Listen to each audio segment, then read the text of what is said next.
You're watching the History Fire channel, and in this video we're looking at Millard Fillmore.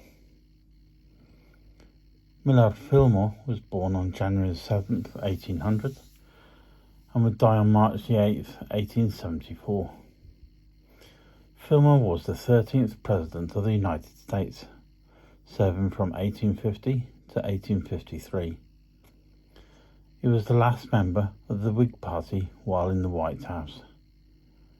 A former member of the U.S. House of Representatives from upstate New York, Fillmore was elected as the 12th Vice President in 1848 and succeeded to the presidency in July 1840 upon the death of Zachary Taylor.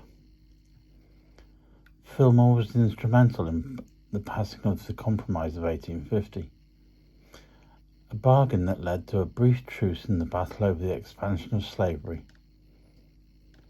He failed to win the Whig nomination for president in 1852, but gained the endorsement of the nativist Know Nothing Party 4 years later and finished third in the 1856 presidential election.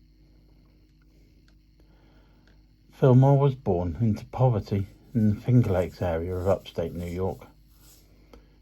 His parents were tenant farmers during his formative years. Though he had little formal schooling, he studied diligently to become a lawyer. He became prominent in the Buffalo area as an attorney and politician, and was elected to the New York Assembly in 1828 and to the House of Representatives in 1832. Fillmore initially belonged to the anti-Masonic Party, but became a member of the Whig Party as it was formed in the mid-1830s. He was a rival for the state party leadership with the editor Thurlow Weed and his protégé William H. Seward. Throughout his career, Fillmore declared slavery an evil, but said it was beyond the federal government's power to end it.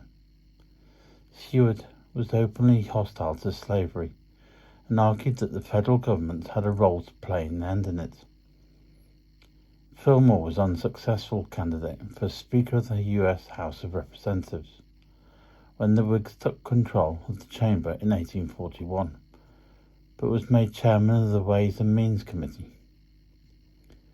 Defeated in bids for the Whig nomination for Vice President in 1844 and for New York Governor the same year, Fillmore was elected Comptroller of the New York in 1847, the first to hold the post by direct election. As Vice President, Fillmore was largely ignored by Taylor, even in dispensing patronage in New York. Taylor consulted Weed and Seward, but in his capacity as President of the Senate, Fillmore presided over its angry debates, as the 31st Congress decided whether to allow slavery in the Mexican Cession. Unlike Taylor, Fillmore supported Henry Clay's Omnibus Bill, the basis of the 1850 Compromise. Upon becoming president in July 1850, he dismissed Taylor's cabinet and pushed Congress to pass the Compromise. The Fugitive Slave Act, expediting the return of escaped slaves to those who claimed ownership, was a controversial part of the compromise. Fillmore felt duty-bound to enforce it, though it damaged his popularity and also the Whig Party, which was torn between its northern and southern factions. In foreign policy, he supported the U.S. Navy expeditions to open trade in Japan, opposed French designs on Hawaii, and was embarrassed by Narciso Lopez's filibuster expeditions to Cuba. Fillmore sought the Whig nomination for a full term in 1852, but was passed over in the favour of Winfield Scott. As the Whig Party broke up after Fillmore's presidency, many in his conservative wing joined the Know-Nothings and formed the American Party. During his 1856 candidacy, he said little about immigration, focusing on the preservation of the Union, and one only Maryland. During the American Civil War, Fillmore denounced secession and agreed that the Union must be maintained by force if necessary, but was critical of Abraham Lincoln's war policies.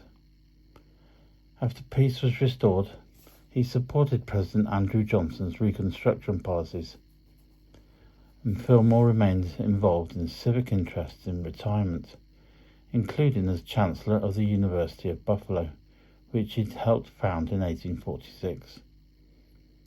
Historians consistently rank Fillmore among the worst presidents in the American history, largely for his policies regarding slavery, as well as among the least memorable.